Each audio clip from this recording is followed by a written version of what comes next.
University మంచి భవిష్యత్తు కోసం తెలుగు విద్యార్థులు ఇష్టపడే యూనివర్సిటీ. ఆయన యందు మనసుండడం అలవాటైపోయిన వాడెవరో ఆయనను ఈశ్వరుణ్ణి చేరకుండా ఆపగలిగినది లేదు. అందుకే దాని విషయంలో ఒక విచిత్రమైనటువంటి మాట చెప్తుంటారు. ఆఖరికి భగవంతుని యందు ఐక్యమైపోయే స్థితిలో కూడా భక్తి యొక్క దార్ఢ్యం ఎలా ఉంటుందంటేట ఇంకా భగవత్ సేవ ఎందే ప్రీతి పొంది ఉంటుందిట. అయ్యో చూడండి, దానికి నేను మీకు ఒక ఉదాహరణ చెప్పాలంటే, నాకు కూతురుంది, కొడుకున్నాడు. నా కూతుర్ని నేను ఎంతో ప్రేమగా పెంచి పెద్ద చేశాను, చదివించాను. దానికి పెళ్లి సంబంధం నేనే చూశాను. యోగ్యమైన వరుడు, మంచి కుటుంబం అని దానికి పెళ్లి చెయ్యాలని అబ్బో చాలా కష్టపడ్డాను. నేను కట్టుకున్న ఇల్లు ఒకటి అమ్మేశాను. పెద్దాపురం నాకున్నది ఆ ఇల్లు ఒక్కటే, అది అమ్మేశాను. ఇప్పుడు వేరే ఇల్లు కట్టుకున్నాను అనుకోండి కాకినాడలో.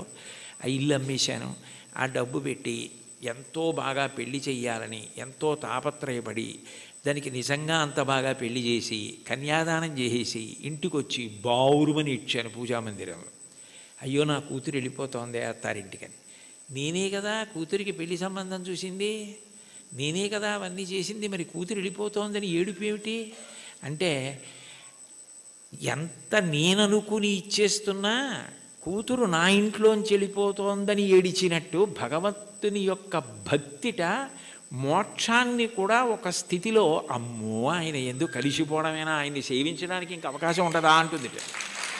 భక్తి యొక్క దార్ఢ్యం అలా ఉంటుంది. దానికి సుప్రభాతంలో ఒక విచిత్రమైన శ్లోకం ఉంటుంది, నేను ఇప్పుడు చదువుతుంటాను. అందులో ఆ శ్లోకంలో ఒక మాట అంటారు. అందులో స్వామివారిని స్వర్గాపవర్గ నిరపేక్ష నిజాంతరంగా కల్పాగమా కలనయా కులతాం లభంతే శ్రీవేంకటాచలపతే తవ సుప్రభాతం అంటారు. స్వర్గాపవర్గ నిరపేక్ష నిజాంతరంగా తద్గోపురాగ్రశిఖరాణి నిరీక్షమాణా. స్వర్గము అపవర్గము, ఉత్తమలోక ప్రాప్తి, మోక్షము ఏమిస్తున్నా కూడాట వెళ్ళిపోతూ వెళ్ళిపోతూ ఆనందలయ విమానం చూసి అవన్నీ మా కొద్ది ఇక్కడ ఉంటామంటారట. అంటే భక్తి యొక్క తాత్పర్యం అలా ఉంటుంది. ఆ మనసు భజించి సేవించడానికి అలవాటు పడిపోయిన వాడు పతనం అయ్యేటట్టుగా చూడగలిగినది లోకంలో ఉంటుందా? వాడికి ఆకాశం అడ్డం కాదు, పాతాళం అడ్డం కాదు. పైకి వెళ్ళేవాడికి పాతాళం అడ్డం ఏమిటి? ఎవరికైనా పైకి ఎడుతుంటే ఆకాశం అడ్డం అవ్వాలి, ఇంకోటి అడ్డం అవ్వాలి. పాతాళం అడ్డం ఎలా అవుతుందంటే కింద పడితే పాతాళం అడ్డం అవుతుంది. బాగా కింద పడిపోదాం అనుకున్నానండి, నాకు పాతాళ లోకం అడ్డొచ్చింది అనాలి. ఈశ్వరుణ్ణి చేరాలనుకున్నవాడు పైకి ఎడతాడు కానీ కిందకి ఎడతాడా? అంటే ఒకవేళ ఓ తప్పు చేసి కిందకి వెళ్ళిపోయినా ఈశ్వరుడు వాడిని ఏం బాధ పెట్టడు. వాడిని మళ్ళీ పైకెత్తే పూచి ఆయనే తీసుకుని పైకెత్తుతాడు. అందుకని పాతాళం అవడం అవదు, కింద పడ్డా కూడా వాడికి అంత కింద పడ్డా అంత పైకి ఎక్కుతాడు. దానికి ఉందా అంటే ఉంది. ఉదాహరణ బలిచక్రవర్తే ఉన్నాడు. అంత ఇంద్రుణ్ణి గెలుద్దామనుకున్నవాడు గెలవలేక గురువుగారిని శుక్రాచార్యుల వారిని పట్టుకుని విశ్వజిత్ యాగం చేసి అగ్నిహోత్రంలోంచి బంగారు రథం, గుర్రాలు, గొప్ప గొడుగు, అక్షయబాణ తూణీరాలు, ధనస్సు అన్నీ పొంది ఇంద్రుణ్ణి ఓడించి అంత గొప్పవాడైతే ఇంద్రుడు బృహస్పతి దగ్గరికి వెళ్ళాడు. ఆయన గురువుగారు శుక్రాచార్యుల వారిని ఆశ్రయించాడు. నేను మా గురువుగారు మీ దగ్గరికి వచ్చాను, నేను ఎలా ఓడించాలి బలిచక్రవర్తిని అడిగాడు. నేనా శుక్రుడా వదిలేయి, గురువుల అనుగ్రహం పొందిన వాణ్ణి పాడు చెయ్యగలిగిన వాడు ఉండడు. బలమునవానికి వృద్ధి వచ్చే గురువుగారి మాటల వల్ల వృద్ధిలోకి వచ్చాడు. వారి పాటింపకిక మీద వాడి చెడును. ఒకనాడు గురువుగారి మాట వినడవు, అప్పుడు పాడైపోతాడు. అప్పటి వరకు నువ్వు ఎదురు చూడంతే. గురువుగారి మాట వినకుండా ఎప్పుడు ఉంటాడో అప్పటి వరకు ఎదురు చూస్తూ ఉండన్నాడు. గురువుగారి మాట వినకుండా చేయగలిగిన వాడెవరు? ఆ తెలివితేటలు ఒక్క విష్ణువే. అందుకే ఆయన వామనమూర్తిగా వచ్చాడు.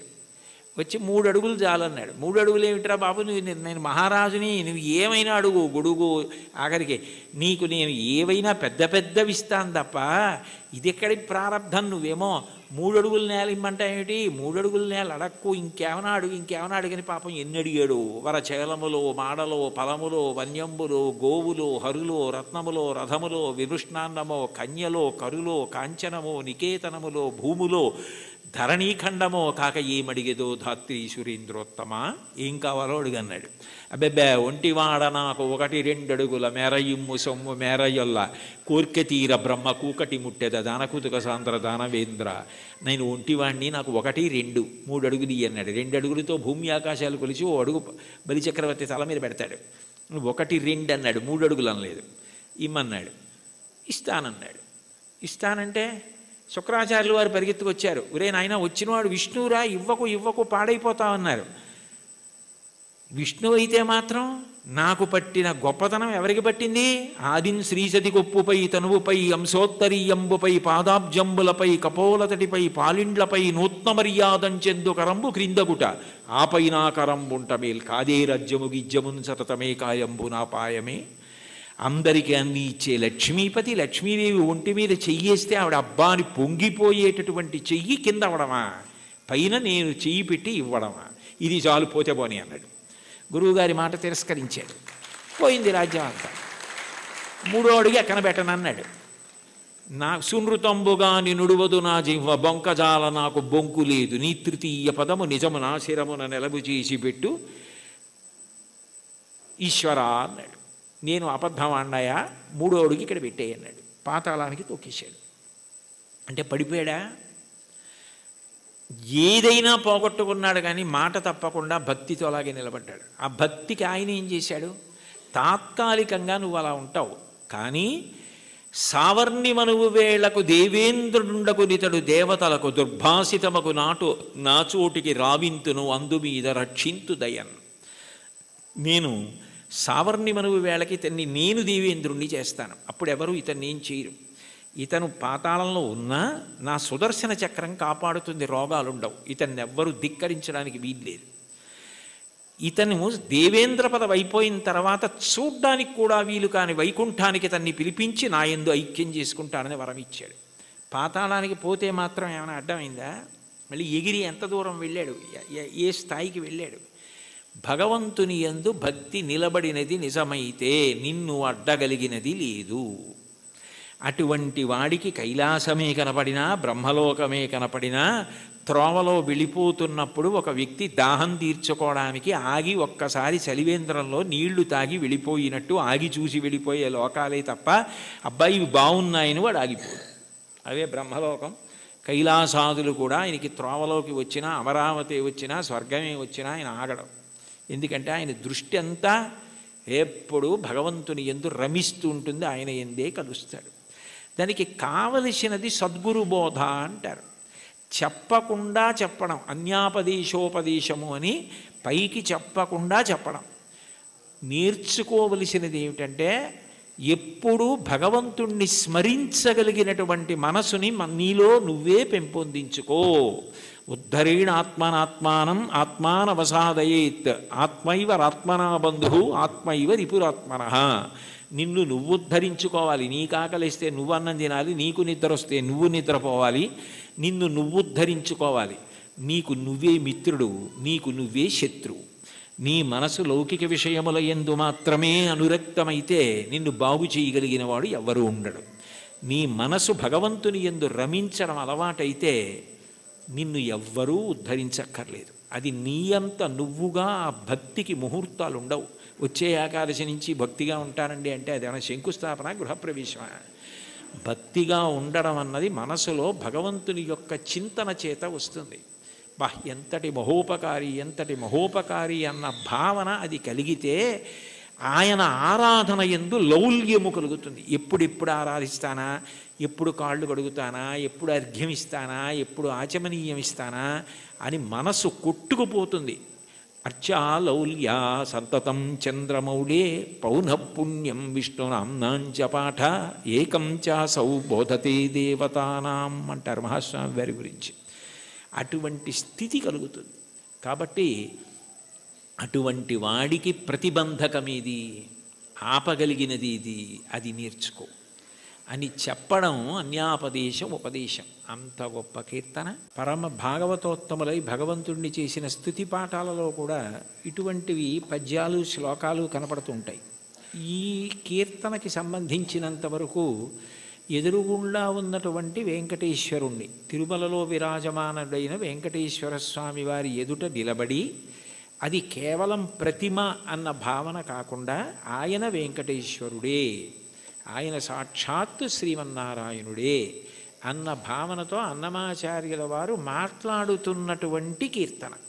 అంటే యద్భావం తద్భవతి. అసలు ముందు మనం ఆరాధన చేసే మూర్తి అది విగ్రహం కాదు, అది పరమాత్మ అన్న భావన మనకుంటే పరమాత్మగానే ప్రతిస్పందిస్తాడు.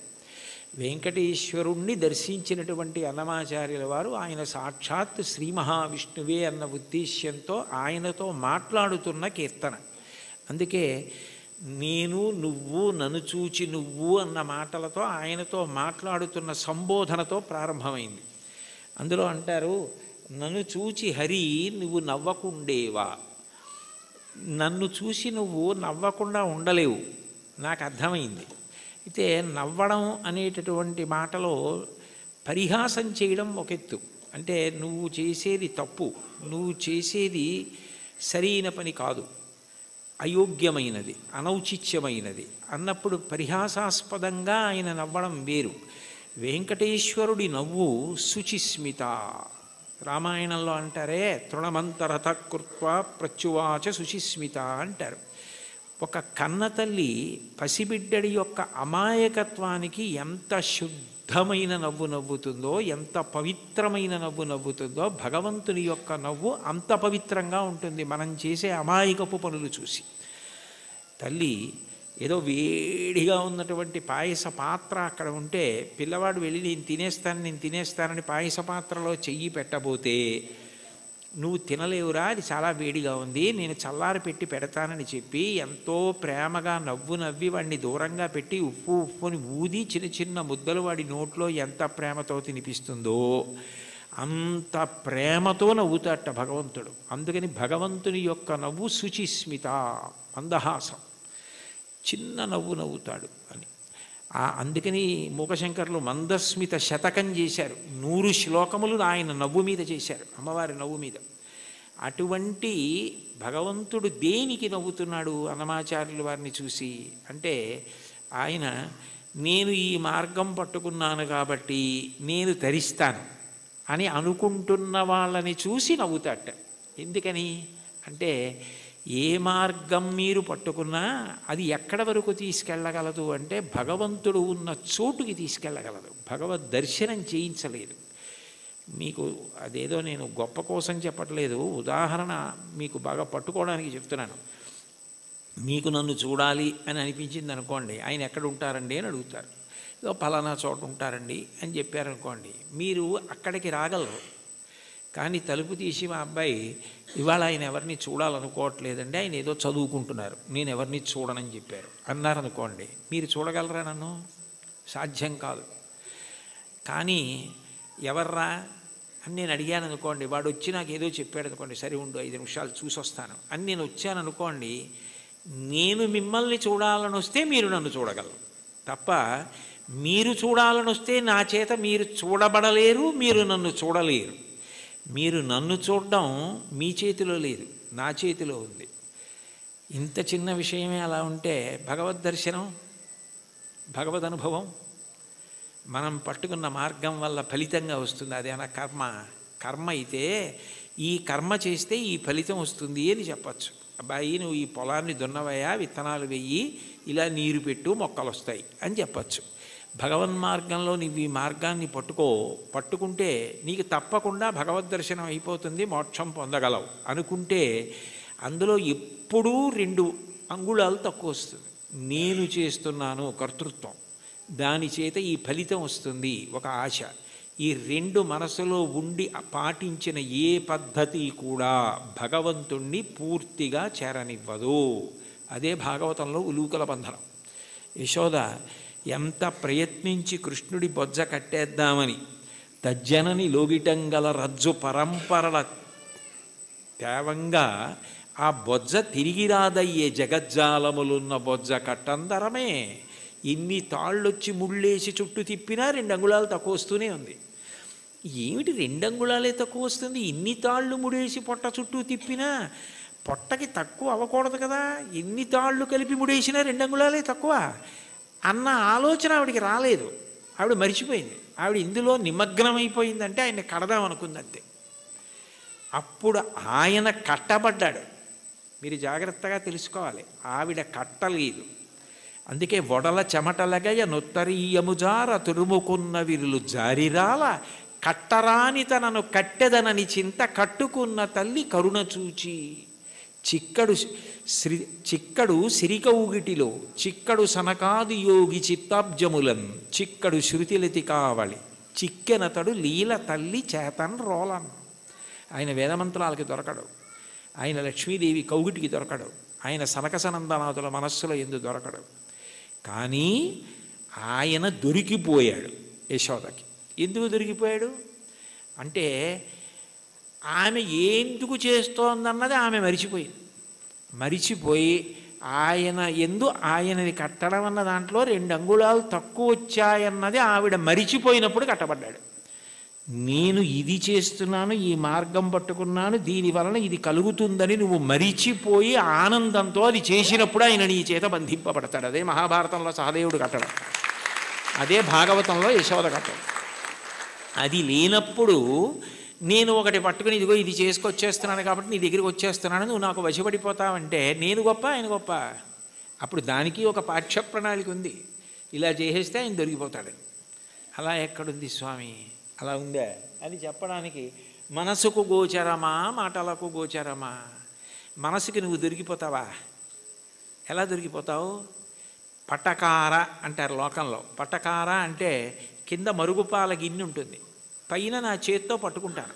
పట్టుకుంటే పటకార ఏం చేస్తుంది? మరుగుపాల గిన్నెని పట్టుకుంటుంది. నేను గట్టిగా పట్టుకుని పక్కన దింపేస్తాను మరుగుపాల గిన్నెని. ఆ మరుగుపాల గిన్నెని పట్టుకున్న పటకార నేనే పట్టుకుంటున్నాను మరుగుపాలని అనుకుంది అనుకోండి, నేను పైన పట్టుకోవడం మానేశాను అనుకోండి, పట్టుకోగలదా? నేను పట్టుకుంటుంది కాబట్టి దాని పేరు పటకారని పేరు. ఈశ్వరుడి యొక్క చైతన్యము పడితే మనసు పనిచేస్తుంది. అసలు ఈశ్వర చైతన్యం పడకుండా మనసు ఎలా పనిచేస్తుంది? సంకల్ప వికల్పములు ఎక్కడి నుంచి వస్తాయి? నానాఛిద్రఘటోదర స్థిత మహాదీప ప్రభాభాస్వరం జ్ఞానం యస్యతు చక్షురాదికరణ ద్వారా బహిస్పందతే జానామీతి తమైవ భాంతమనుభాచ్యే తత్సమస్తం జగత్ తస్మై శ్రీ గురుమూర్తయే నమ ఇదం శ్రీ దక్షిణామూర్తయే అంటారు దక్షిణామూర్తి అష్టకంలో. మనసు మాత్రం ఆయన ప్రభావం, వాక్కు ఆయన ఇచ్చినది. నేను ఇప్పుడు దీనికి ఇలా వ్యాఖ్యానం చేయాలంటే నేను ఎన్ని రోజులు చదువుకురాను దాన్ని? ఇక్కడ ఉన్న సమయాన్ని బట్టి ఏదో చెప్పాలంతే. నాకేదో భావన వచ్చిందనుకోండి, ఆ భావన నాలో కదిలినప్పుడు మూలాధార చక్రం దగ్గర నుంచి పైకొచ్చిన గాలి బ్రహ్మరంధ్రం దగ్గరికి వెడితే నువ్వు అట్లా నిర్గమించకూడదు, సమయం రాలేదని వెనక్కి తోసేస్తే నోటిలోకి వచ్చి నిలబడిన వాయువుని నాలుక కదిలి నొక్కితే సొట్టలు పడి గాలి అక్షరములై నా నోట్లోంచి బయటకు వస్తున్నప్పుడు అక్షరములు పదములై పదములు వాక్యములై నా భావనని పట్టుకుని ఆకాశగతమై వచ్చి మీ చెవులలోంచి లోపలికి వెడితే నా భావాలు మీ భావాలు అవుతున్నాయి. సభాభ్య సభాపతిభ్యశ్చ భో నమో నమో. అది చేస్తున్నవాడెవరు? నేను మాట్లాడుతున్నానంటే అర్థం ఎక్కడుంది దానికి? ఇది నేను వెళ్ళిపోయిన తర్వాత నేనే చెప్పాను వ్యాఖ్యానం అంటే ఇది అది చెప్పింది, నేను చెప్పింది అది చెప్పింది. ఇది నాకు మైకు, నేను ఆయనకి మైకు. లోపల నుండి ఆయన చెప్తే నేను మైకు తప్ప నేను చెప్పడం ఏంటి? అది తెలిసిన వాళ్ళు నేనన్న మాట అనలేదు. పలికెడిది భాగవతమట, పలికించు విభుండు రామభద్రుండట. నే పలికిన భవహరమవునట, పలికెద వీరుండు గాథ పలుకగనేలా. నా స్వాతంత్రం ఎందుకు? ఆయన ఏది పలికిస్తే అది పలుకుతాడు తప్ప నేనన్నది ఏం లేదన్నారు పోతన గారు. ఏంటి అంత భాగవతాన్ని ఆంధ్రీకరించిన మహానుభావుడు. కాబట్టి దీనికి ఇది మార్గం అన్నది ఎక్కడుంది అసలు? ఈ మాటల చేత ఆయన వశపడిపోతాడు. నేను ఇన్ని ప్రవచనాలు చేశాను కాబట్టి నేను ఖచ్చితంగా భగవంతుణ్ణి చేరిపోతాను అని ఎట్లా చెప్తావు? ఆయన అనుగ్రహం నీ చేత మాట్లాడించింది. నీవు మాట్లాడడంలో నిన్ను నువ్వు మరిచిపోతే మాట్లాడడం నీ నిప్పి మరిచిపోవడానికి నీ బాధ మరిచిపోవడానికి కూడా కారణమైపోతాయి. నిజంగా నీకేదో నొప్పిగా ఉంది, అయినా మాట్లాడడంలో నువ్వు ఆ నొప్పి మరిచిపోతున్నావు అంటే అన్నీ మరిచిపోవడానికి నీకున్నది సాధనం అయిపోతాయి. అప్పుడు ఈశ్వరుడు వశపడతాడు. తప్ప ఇది నాకు మార్గము, దీనికి ఇది ప్రయోజనము అని అనుకున్నంతకాలం నువ్వు వశపడతావా స్వామి? అంత అమాయకుడివా? అది సాధ్యమా? అంటే ఆ మైమరుపు రావాలి. అందుకే మీరు చూడండి, తన్మయుడైపోయాడండి అంటారు. తన్మయుడైపోయాడండి అన్న మాటకు అర్థం ఏమిటి? తత్ యందు మయమైపోయాడు. ఏమంటే మరి దొంగ మీ జేబులోంచి డబ్బులు తీసేస్తుంటే మీకు తెలియలేదా అన్నారనుకోండి, ఆ శోభారాజు గారు కీర్తన పాడుతున్నారండి, దాంట్లో తన్మయం అయిపోయానంటాడు. అంటే మనసంతా ఆవిడ కీర్తన యందు మగ్నం అయిపోయింది. దొంగ జేబులో చేయి పెట్టడం కానీ డబ్బులు తీయడం కానీ తెలియలేదు. చర్మానికి స్పర్శ ఉండదా? ఉంది. కానీ ఎందుకు తెలుసుకోలేకపోయింది? అంటే మనసు పాట యందు తన్మయం అయిపోయింది. అలా నువ్వు ఏది చేస్తున్నావో దాని ద్వారా నువ్వు తన్మయం అయిపోతే అప్పుడు ఈశ్వరుడు వశపడతాడు. తప్ప ఇది నేను ఇంత బాగా చేస్తున్నానని నువ్వు నీకు పొగుడుకోవడం అలవాటైపోతే, ఇది నేనే చేస్తున్నాను అనుకుంటే నువ్వు బాగా చేసుకుంటున్నావు కదరా, చేసుకో అంటాడు. అది తన్మయానికి కారణమై, అందుకే చిట్ట చివరికి ఏదైనా ఎక్కడికి వెళ్ళాలి అంటే మౌనమునందు పర్యవసించాలి. చిట్ట చివరికి సంగీతము నాదమునందు, శబ్దం ఎక్కడ పుడుతోందో అక్కడ లయమైపోతుంది. నాదతను మనిషం శంకరం అంటారు త్యాగరాజస్వామి. అందుకే ఆ నాదము శంకర శరీరము, దాని యందు లయం అవ్వాలి. ఇక్కడ ఉన్నారు కదా మంజు భార్గవి గారు, శంకరాభరణంలో ఆయన ఏదో ఉరిమి ఉరుములు మెరిసే మెరుపుల చిరుచిరు నవ్వులు కాబోలు, సరిసరి నటనలు కాబోలు అని పరవశాన శిరసూగంగా ధరకు జారెన శివగంగ నాగానలహరి నువ్వు మునుగంగా అని పరవశించిన పరమశివుడు తల కిందకి జింపి చూస్తేట గంగ కింద పడి ఈయన తడిసిపోయేట. ఈయన గానలహరిలో ఆయన మురిగిపోయేట. అప్పుడు ఒక్క క్షణం ఆగిపోయాడు అనుకోండి, అప్పుడు నాదోపాసన చేసిన వాడను నీవాడను నేనైతే, అది నాదమునందు ఉపాసన. మౌనమునందు వెళ్ళిపోవాలి. శ్రీశైల శృంగకు హరేషు కదోపలప్స్యే గాత్రం యదామ మలతాహ పరివేష్టయంతి కర్ణే యదాహ విరచయంతి ఖగాశ్చ నీడాస్. అప్పుడు వీడు కదలడు అని నమ్మకం వచ్చి తీగలు చుట్టుకుంటాయి. వీడు కదలడు అని నమ్మకం వచ్చి పక్షి చెవుల్లో పుల్లలు పెట్టి గూడు పెడుతుంది. వీడు కదలడు అని నమ్మి పక్షులు వాసం చేసి గుడ్లు పెట్టి పొదిగి అరుస్తాయి. అయినా కదలడు. ఎందుకనంటే తన్మయుడై ఉన్నాడు. అది సమాధి స్థితి. ఆ స్థితికి వెళ్ళినవాడు అనుభవిస్తున్నాడు ఈశ్వరుణ్ణి. వాడు జీవన్ముక్తుడవుతున్నాడు. వాడి శరీరము పడిపోయినప్పుడు విదేహమోక్షాన్ని పొందాడు. శరీరం పోయింది, ఇంకా అంతటా పరివ్యాత్మమైన ఆత్మ అయ్యాడు. ఆ తన్మయావస్థ పొందడానికి ఇది సోపానము కావాలి తప్ప, ఇది నాకున్న ప్రజ్ఞాని నాకు నేను 10 మాటలు మిడిసిపడడానికి కారణమైనంత కాలము ఈశ్వర నిన్ను చేరడానికి ఎట్లా హేతు అవుతుంది? నువ్వు నవ్వవా నన్ను చూసి? అయ్యపిచ్చాడా అని అమాయకుడైన బిడ్డను చూసి తల్లి నవ్వినట్టు నవ్వుతాడు. అయితే ఏ తల్లి నవ్విందో ఆ తల్లే పాయసం పడితే, నవ్విన పరమాత్మ ఏం చేస్తాడు? తద్దోషాన్ని దిద్దుతాడు. ఇది నీ ఎందు పోవడానికి నేను దిద్దుతానంటాడు.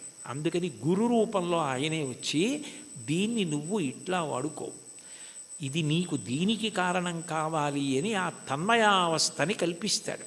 అది భగవంతుణ్ణి చేరడానికి కారణమవుతుంది. అందుకని చరణాల్లో అంటున్నారు, ఇది ఈశ్వరుడు ఉన్న చోటని నేను ఎట్లా తెలుసుకోగలను? అంతటా ఉన్నాడు ఇందుగలడందులేడని సందేహములతో చక్రి సర్వోపగతుండెందెందు వెదకి చూచిన అందందే కలడు దానవగ్రణి వింటే. ఇక్కడ ఉన్నవాడిని అయితే చూడగలను, అంతటా ఉన్నాడంటే ఎలా చూస్తాను? ఆ జ్ఞానము కలగాలి. ఆ జ్ఞానం ఎవరివ్వాలి? ఆయన ఇవ్వాలి.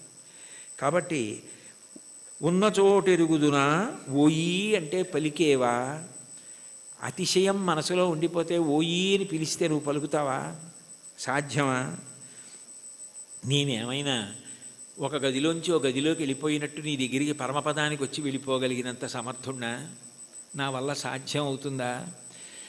ఇంత పారవశ్యం ఉండి ఇంత గొప్పగా విష్ణు సంకీర్తన చెయ్యగలిగినటువంటి మహాజ్ఞాని, భక్తి వైరాగ్యము కలిగినటువంటి వారు తన మీద పెట్టుకుని నన్ను చూసి నువ్వు నవ్వవా అని పాడడంలో ఉన్న గొప్పతనం ఏమిటంటే, వీరిని చూసి నువ్వు నవ్వవా అని రాశారనుకోండి అతిశయం అవుతుంది.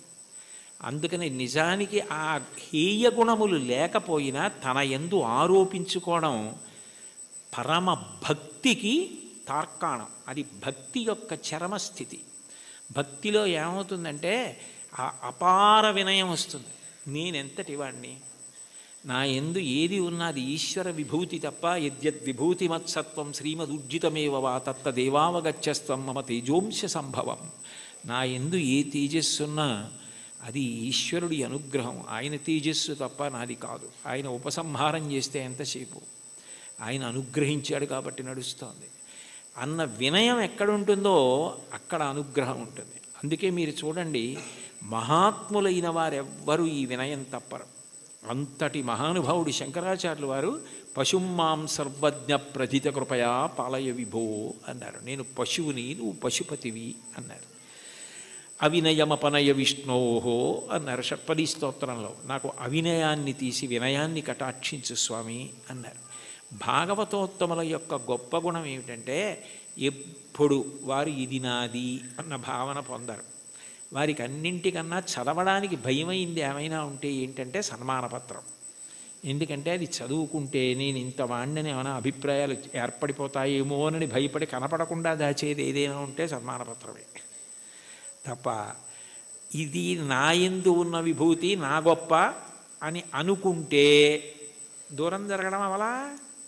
అది ఆయన నన్ను లాక్కోవడానికి కట్టుకున్న తాడు, ఆయన తాడు కట్టి నన్ను లాక్కుంటున్నాడు.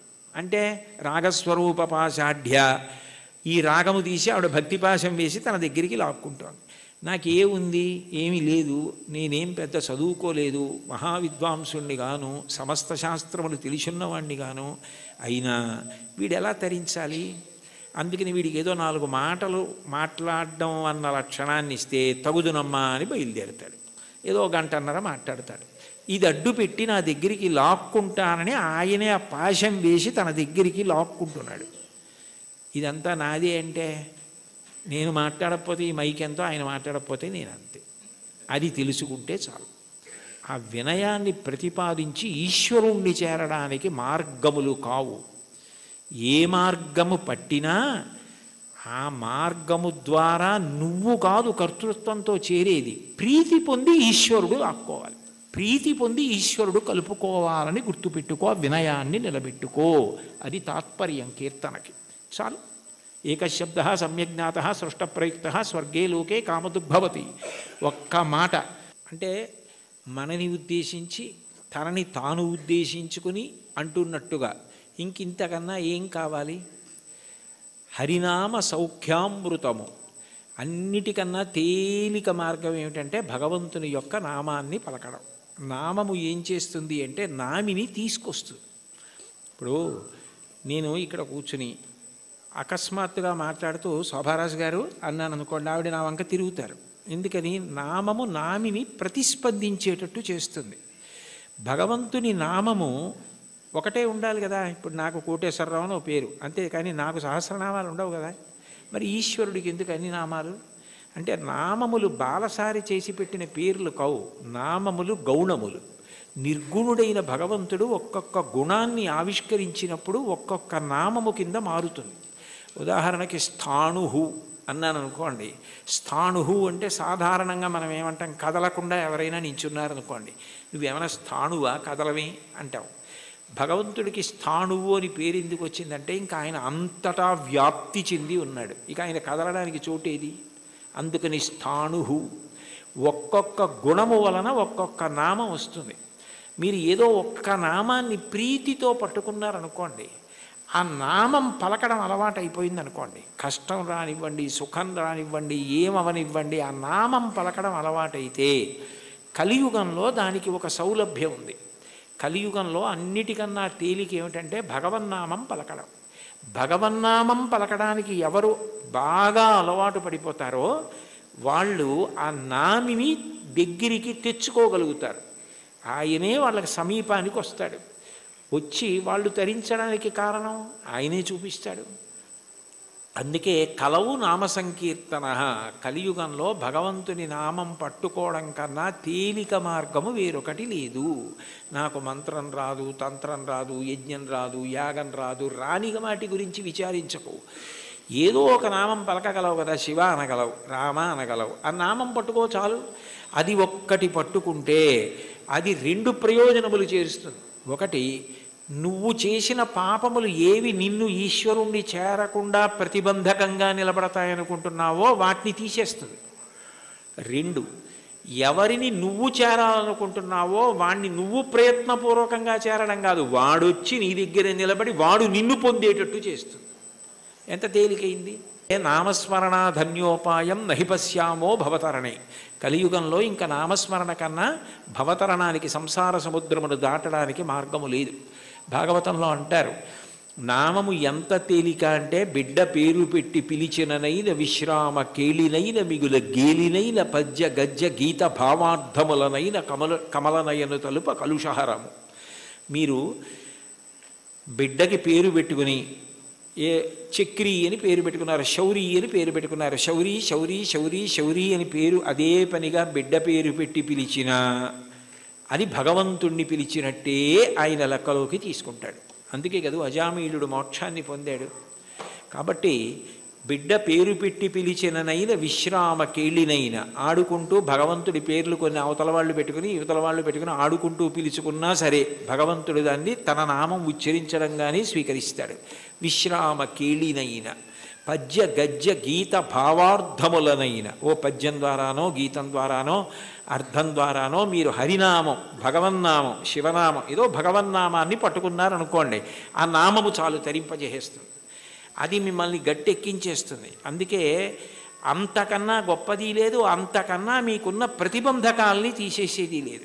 ఏది ఈశ్వరుణ్ణి చేరడానికి అడ్డో దాన్ని ఆ నామం తీస్తుంది. అందుకంటారు పోతన గారు భాగవతంలో, బ్రహ్మహత్యానేక పాపాటములకగ్ని కీలలు హరినామ కీర్తనములు, మధుపాన కిల్బిష మదనాగ సమితికి కేసరుల్ హరినామ కీర్తనములు, తపనీయ శౌర్య తమసంబునకు సూర్యకిరణముల్ హరినామ కీర్తనములు, గురుతల్ప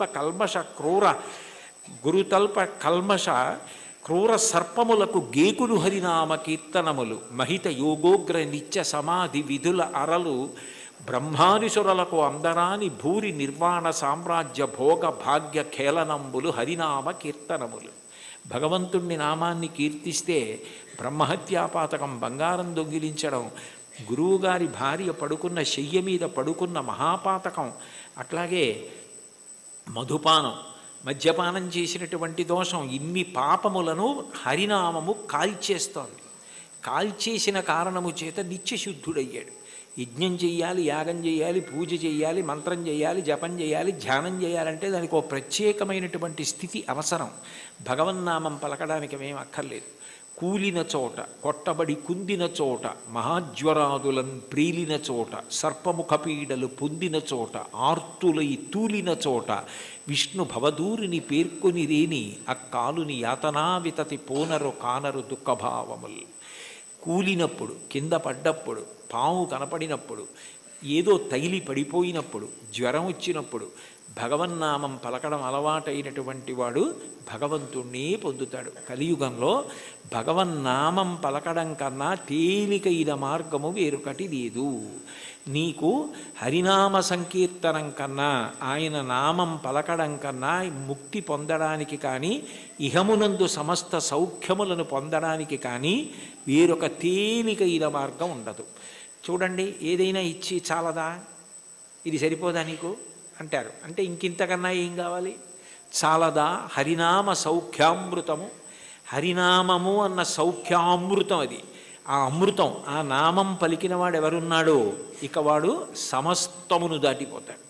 అందుకే బ్రతికియున్నన్నాళ్ళు నీ భజన తప్పను కాని మరణకాలమునందు మరతునేమో, ఆ వేళ యమదూతల ఆగ్రహంబున వచ్చి ప్రాణముల్ పెకలించి పట్టునప్పుడు, కప వాత పైత్యముల్ కప్పగా శ్రమచేత కంపముద్భవమంది కష్టపడుచు, నారాయణాయంచుని నా జిహ్వతో నిన్ను పిలుతునో శ్రమచేత పిలువలేను, నాటికిపుడి నీ నామస్మరణ చేతు, చివునిడవయ్య భూషణ వికాస శ్రీధర్మపుర నివాస దుష్ట సంహార నరసింహ దురిత దూర అంటారు.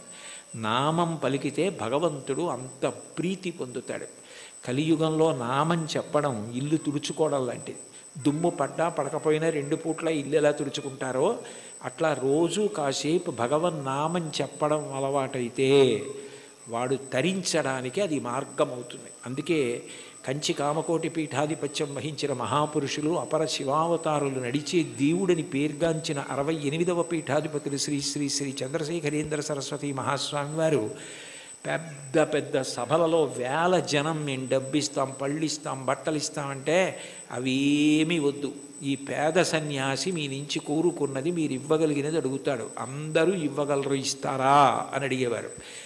ఒక రోజులో 2 నిమిషాల సమయం నాకు ఇచ్చేయండి, ఆ సమయం మీది కాదు కాబట్టి ఆ 2 నిమిషాలు భగవన్నామని చెప్పండి చాలదేవారు.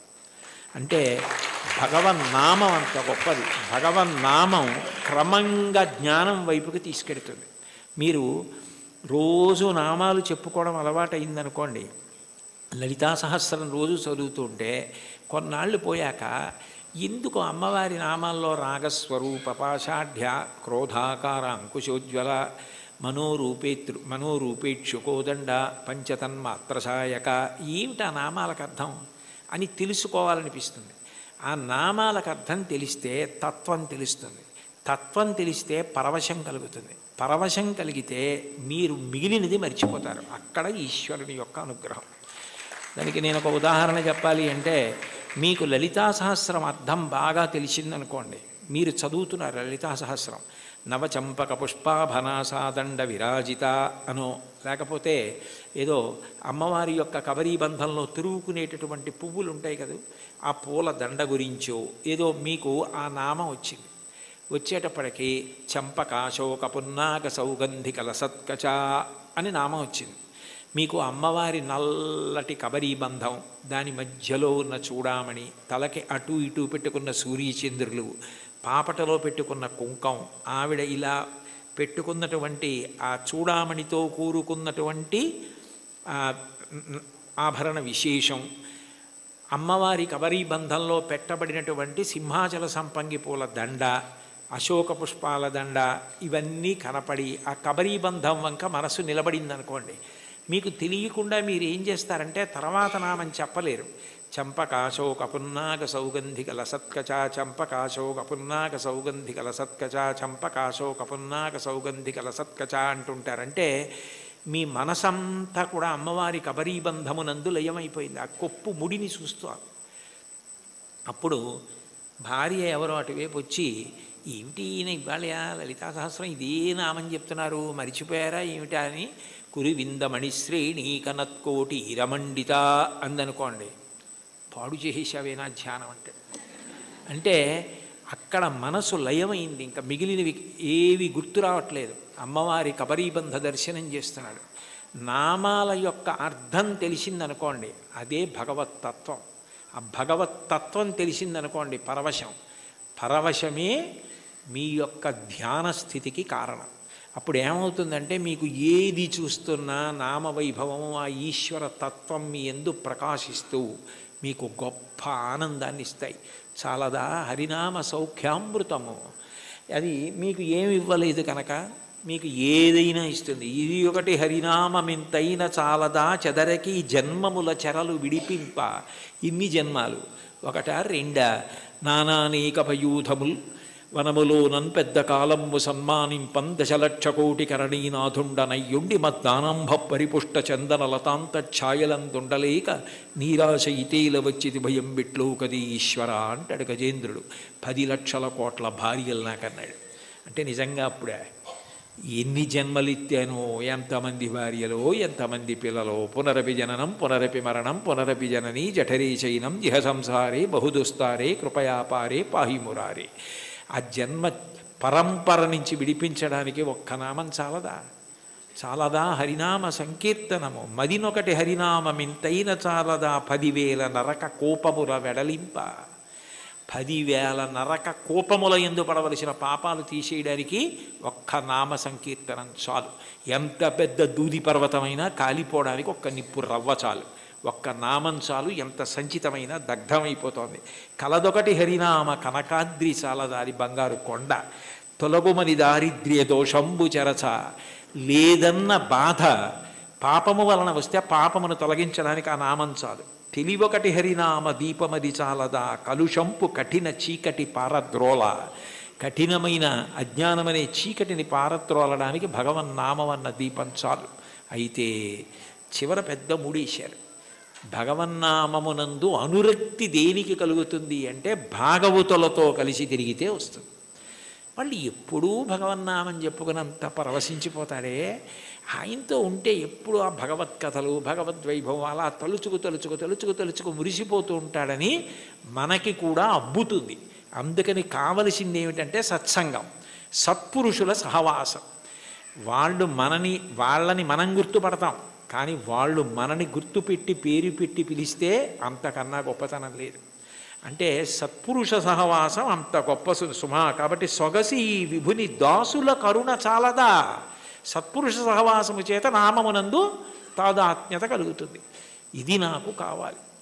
ఆ నామమును పట్టుకోండి చాలు. అంటే చాలా తేలిక మార్గాన్ని ఇందులో ఉపదేశం చేసి, అబ్బాయి చాలా చిన్నది ఇచ్చాను అనుకుంటున్నావా, ఇది చాలదా, ఇంకింతకన్నా ఏమిటో, ఇంకింతకన్నా ఏం లేదు, ఎంత బాగా మాట్లాడారో, ఎంత అనునయంగా మాట్లాడారో, చాలదా.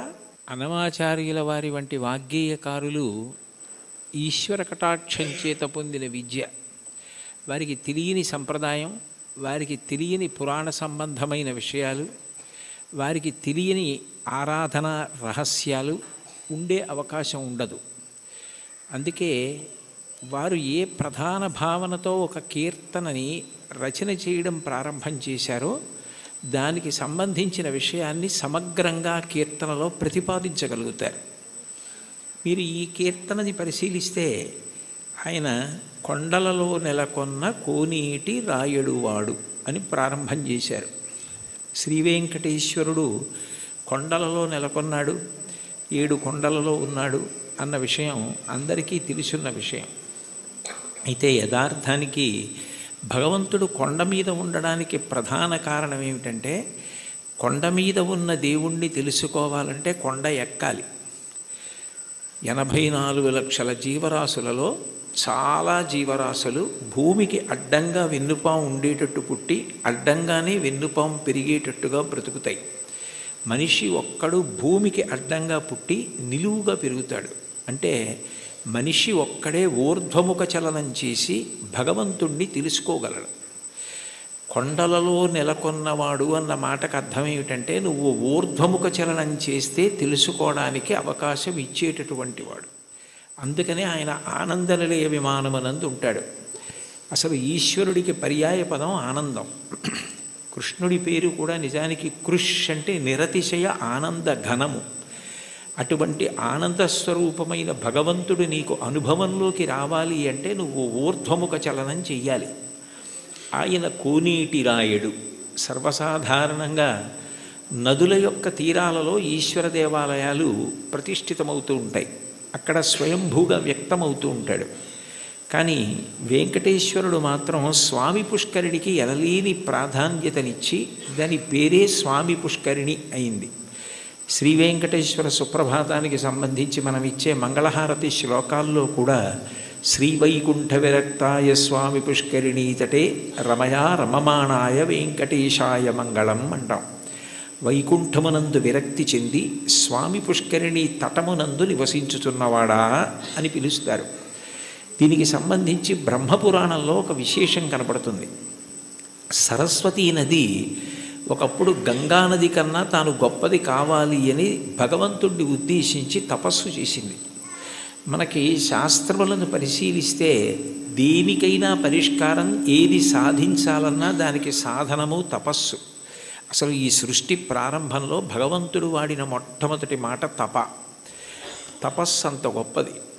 అందుకని గంగానది కన్నా తాను గొప్పది కావాలని సరస్వతీ నది తపస్సు చేయడం మొదలుపెట్టింది. పులస్త్య బ్రహ్మ అక్కడికి వచ్చారు.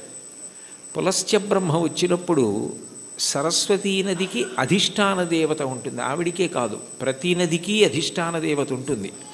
ఆ అధిష్టాన దేవత అనుగ్రహించినప్పుడు ఒక రూపంతో ప్రత్యక్షమై కనపడుతుంది. అందుకే భాగవతంలో పరీక్షిత్ ప్రాయోపవేశం చేసినప్పుడు అమ్మా అని పిలిచిన నరు పొమ్మ అని ముక్తికడకు బుత్తువట కృపన్ లెమ్మా నీ రూపముతో రమ్మా నాకెదురంగ గంగ రమ్యతరంగా అంటాడు.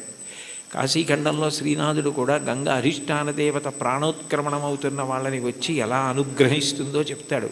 ప్రత్యక్షమై వచ్చి భాగీరథి గంగ మృదుల హస్తము సాచి మీను నివురు అంటాడు. అటువంటి సరస్వతీ నదికి కూడా అధిష్టాన దేవత ఉంటుంది. ఆవిడ తపమాచరిస్తోంది గంగ కన్నా గొప్పది కావాలి అని. గంగానదికి ఒక ప్రాముఖ్యత ఉంది. ఆవిడ ఒక్కతే త్రిపథగ అంటే 3 లోకముల యందు ప్రవహిస్తుంది. ఆమె స్వర్గలోకంలో ప్రవహిస్తే మందాకిని, భూమి యందు ప్రవహిస్తే భాగీరథి, పాతాళమునందు ప్రవహిస్తే భోగవతి. 3 లోకముల యందు ప్రవహించేది త్రిమూర్తుల యొక్క స్పర్శ కలిగినది గంగానది ఒక్కటే.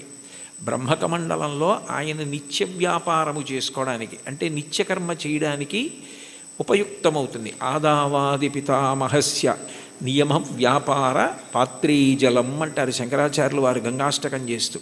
ఆ తర్వాత బలిచక్రవర్తి వామనమూర్తికి 3 అడుగుల నేల దానం చేసినప్పుడు ఆ వామనమూర్తి భూమిని కొలిచి ఆకాశాన్నంతటినీ కొలిచేస్తూ పెరిగిపోయాడు. ఇంతంతై వటుడింతయై మరియు తానింతై అభోవీధిపై అంతైతో యదమండలగ్రమణ కల్లంతై ప్రభారాశిపై అంతై చంద్రునకంతయై ధ్రువినిపై అంతై మహర్వాటిపై అంతై సత్యపథోన్నతుండగుచు బ్రహ్మాండాంత సంవర్ధియ్యి అని. అలా పెరిగిపోతున్నప్పుడు ఆయన పాదం వస్తోంది. చూడండి మీ పాదం మా ఇంట్లో పెట్టండి అంటారు. మీ పాదం మా ఇంట్లో పెట్టండి అంటే వాళ్ళ ఇంట్లో కూర్చుని పాదం జాపి వాళ్ళ ఇంట్లో పెడతాడా? కాదు. మీ పాదం మా ఇంట్లో పెట్టండి అంటే మీరు మా ఇంటికి రెండని. విష్ణుపాదం వస్తోంది అంటే విష్ణు వస్తున్నారని. విష్ణువెవరు? బ్రహ్మగారికి తండ్రి. అందుకని బ్రహ్మగారు గబగబా సత్యలోకంలోంచి బయటికి వచ్చి మా నాన్నగారి పాదం బయటకు వస్తోంది, కొడుకుగా మా నాన్నగారు వస్తున్నప్పుడు ఆయన కాళ్ళు కడగడం నా కర్తవ్యం అని తన పుట్టిల్లిది పొమ్మటంచునజుడుం తన్నాభిపంకీరుహంబు నిరీక్షించి నటించి ఉన్నత పదంబున్ గాంచి తత్పాదశీచనముంచేసి కమండలూదకములను చల్లించి తత్తోయముల్ వినివీధిన్ ప్రవహించే దేవనదిగా విశ్వాత్ము కీర్తి ప్రభన్ అంటారు. బ్రహ్మగారు విష్ణుపాదములు గడిగారు ఆ గంగాజలాలతో. తర్వాత భగీరథుడు తపస్సు చేస్తే గంగ పైనుంచి కింద పడుతున్నప్పుడు మధ్యలో పరమేశ్వరుడు దాన్ని పట్టాడు. భవాంగపతితంతోయం పవిత్రమితి పస్పృశు అంటారు రామాయణం బాలకాండలో. శివుడి యొక్క శరీరానికి అంతటికీ తగిలి గంగ ప్రవహించింది. 3 మూర్తుల యొక్క స్పర్శని పొందింది. జహ్ను మహర్షి తాగి బయటికి వదిలిపెట్టారు. తస్మాత్ జిహ్నుసుతా గంగా ప్రోచ్యతే జాహ్నవీతి చ అంటారు వాల్మీకి మహర్షి రామాయణంలో. జహ్నువు తాగి శరీరంలోంచి బయటికి వదిలిపెట్టారు కాబట్టి జాహ్నవి అయింది. ఋషి తీసుకొచ్చారు కాబట్టి ఋషి స్పర్శని పొందింది, అంటే జహ్నువు శరీరంలోంచి వచ్చింది. భగీరథుడు రాజర్షి, రాజు తీసుకొచ్చాడు కాబట్టి ఒక ధర్మం కోసం తీసుకొచ్చాడు కాబట్టి అంత పవిత్రమూర్తి అయి సగరులను ఉద్ధరించింది. అంత గొప్పదైన గంగతో సరస్వతి పోటీ పడి తపస్సు చేసింది. ఆ సమయంలో పులస్త్య బ్రహ్మ వచ్చారు. పులస్త్య బ్రహ్మ అంటే రావణ బ్రహ్మకి తాతగారు. రావణ బ్రహ్మ తండ్రి విశ్వవసో బ్రహ్మ, విశ్వవసో బ్రహ్మ తండ్రి పులస్త్య బ్రహ్మ. పులస్త్య బ్రహ్మ బ్రహ్మమానసపుత్రుడు, అంటే తిన్నగా బ్రహ్మగారి యొక్క మనసులోంచి ఆవిర్భవించినటువంటి వాడు. అంత గొప్పవాడైన పులస్త్య బ్రహ్మ వస్తే సరస్వతీ నది తపస్సు చేస్తున్నాను కదా, ఇప్పుడు నేను లేవవలసిన అవసరం ఏముందని లేవలేదు, స్వాగతం పలకలేదు, అర్ఘ్యపాద్యాదులు ఇవ్వలేదు. ఎంత పూజలో ఉన్నా, ఎంత వ్రతంలో ఉన్నా, ఎంత గొప్ప కార్యం చేస్తున్నా మహాత్ములు వచ్చినప్పుడు లేచి నిలబడి అర్ఘ్యపాద్యాదులు ఇవ్వాలి. అలా ఇవ్వకపోతే పరమదోషం కలుగుతుంది. గజేంద్రమోక్షణ ఘట్టంలో కూడా ఇంద్రజుమ్న మహారాజు గారు అగస్త్యుడు వచ్చి లేచి నిలబడి నమస్కరించి అర్ఘ్యపాద్యాదులు ఇవ్వని కారణం చేతనే గజయోని ఎందు పుట్టవలసి వచ్చింది. ఒకనాడాంధ్రుపుడచ్యుతున్ మనములోనుహించుతున్ మౌనియై అకలంక స్థితియున్నచో కలచజుండచూటికిన్ వచ్చి లేవక పూజింపకయున్న మౌనికని నవ్యక్రోధుడై మూఢాలుబ్ధకిరీంద్రోత్తమ యోని పుట్టుమని శాపం విచ్చ భూవల్లభ అంటారు భాగవతం అష్టమ స్కంధంలో. మహాత్ములు వచ్చినప్పుడు వెంటనే లేచి నిలబడి నమస్కరించి అర్ఘ్యపాద్యాదులు ఇవ్వాలి. అలా ఇవ్వలేదు కాబట్టి అది కట్టి కుడిపేస్తుంది, చాలా పెద్ద పాపం అయిపోతుందన్న దయాహృదయంతో పులస్త్య బ్రహ్మ నువ్వు ఏ కోరికతో తపస్సు చేస్తున్నావో అది నీకు సిద్ధించకుండుగాక అని శపించాడు. ఆమె చాలా కిన్నురాలైంది. ఇంత గొప్ప కోరికతో నేను తపస్సు చేస్తున్నాను, ఈయన నా కోరిక తీరకూడదని శపించాడు అని బాధపడి ఈయన బ్రహ్మ యొక్క వంశంలో బ్రహ్మమానసపుత్రుడై వచ్చాడు. కొడుకు విశ్వవసో బ్రహ్మ. ఆ తర్వాత ఎంత గొప్పవాళ్ళు రావాలో ఈ వంశంలో.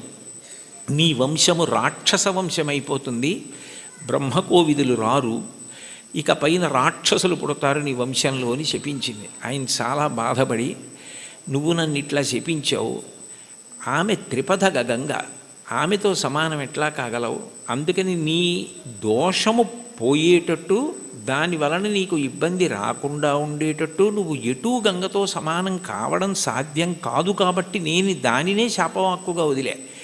కానీ నువ్వు నా పట్ల చాలా క్రౌర్యంతో ప్రవర్తించి నా వంశమే రాక్షస వంశం అవ్వాలని శపించావు, శాపావకాశం ఇమ్మన్నాడు. అంటే సరస్వతీ నది అందరూ రాక్షసులైన ఒకడు మహాధర్మాత్ముడు నీ వంశంలో పుడతాడని అందుకే విభీషణుడు పుట్టాడు.